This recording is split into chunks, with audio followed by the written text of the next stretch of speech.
Bugungi kunda shahar va tumanlarimizning barqaror rivoji avvalo zamonaviy infratuzilmaga bog'liq. Yo'llar, piyodalar yo'laklari hamda oqova suv tarmoqlarini yangilash aholi hayotida qulaylikni ta'minlaydi. Xorazm viloyatida ushbu yo'nalishda amalga oshirilayotgan ishlar hozirgi lavhamizda.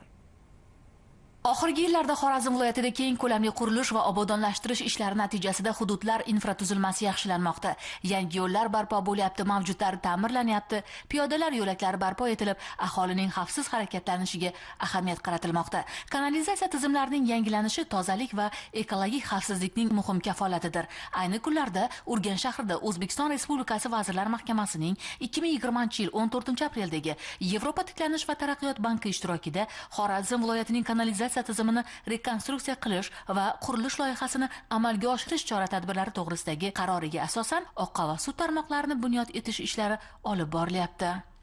Urganch shahrida bugungi kunda 111 kilometr oqova suv tarmoqlarini qurish va rekonstruksiya qilish ishlari olib borilmoqda. Bu bilan erishiladigan natijamiz Urganch shahrida oqova suv tizimlarini yaxshilash, mana ko'p qavatli joylarni kanalizatsiya tizimlari bilan ta'minlash, aholiga qulay shart-sharoitlarni yaratishga erishiladi. Urganch shahridagi kanalizatsiya tizimlarining 50% ta'minlangan bo'lsa-da, ushbu loyihamiz amalga oshirilishi natijasida 75% ga oshirilishi rejalashtirilgan.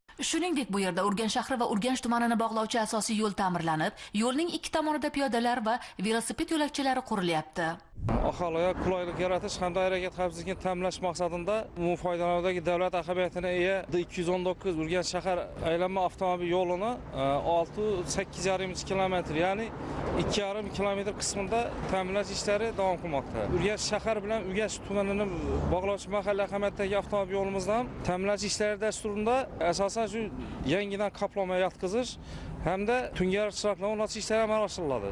Avtomobil yo'llari bosh boshqarmasiga qarashli tizim korxonalari, ish xodimlari va texnikalar shu 2 smenali ishlarni olib borib turibdilar. Obyektimizni shu dekabr oyi oxirigacha foydalanishga topshirib, shu aholiga qulaylik yaratish maqsadimiz bor. Asosan ushbu yo'ldan tumanlardan kirib kelib shaharga o'tib ketishda harakatlanadigan avtomashinalarga sharoitlar yaratilib, yo'lning o'tkazuvchanligi oshishiga erishiladi. Hududda yaqin kunlarda quyosh panelida ishlovchi tungi yoritish chiroqlari o'rnatish, ko'kalamzorlashtirish ishlari amalga oshirilib, talabga javob beruvchi avtomobil yo'liga aylanishiga erishiladi.